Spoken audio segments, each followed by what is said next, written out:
প্রিয় সম্মানিত দর্শক বিন্দু, প্রতিদিনের মতন আজকেও আমি আপনাদের কাছে চলে এলাম। আপনারা দেখতে পাচ্ছেন সানারুল মিডিয়া ইউটিউব চ্যানেল। ভাই, আপনারা জানেন আজকে লোকসভা নির্বাচন ভোট। আমি ফুরফুরা হাই মাদ্রাসার কিছু কথা আপনাদের কাছে ভোটারদের নিয়ে কিছু আলোচনা করব। এই জন্য আপনাদের কাছে এলাম ভিডিও নিয়ে। ভিডিওটি শেষ পর্যন্ত দেখতে থাকবেন, কিছু গুরুত্বপূর্ণ কথা আছে। আপনারা জানেন শ্রীরামপুর থেকে জাঙ্গিপাড়া যে লোকসভা নির্বাচন ভোট, তার মধ্যে আমাদের ফুরফুরা শরীফে হাই মাদ্রাসায় ওখানে আমি গিয়েছিলাম। যেহেতু আমি মিডিয়ার পোশাক পরে যাইনি, কার্ড নিয়ে যাইনি, তা আমি কিছু লাইভ দিয়েছিলাম। লাইভ দিতে দিতে যখন ভিডিও করতে গিয়ে দেখি, হঠাৎ দেখছি একজন এসে আমাকে বলছে, ভাইজান এই ব্যাপার। আমি কী হয়েছে?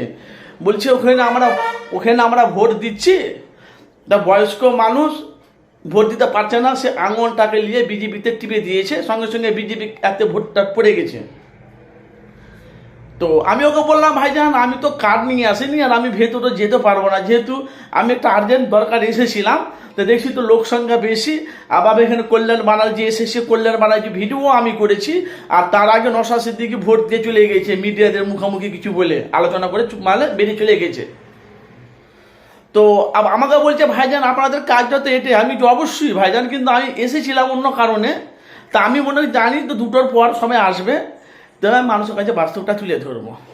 তার মনে আরও কিছু মিডিয়া আছে, সেই মিডিয়াগুলো কথাগুলো বলছি না, প্রত্যেকটা ভাইদেরকে বলছি। তাহলে বুঝতে পেরেছেন কি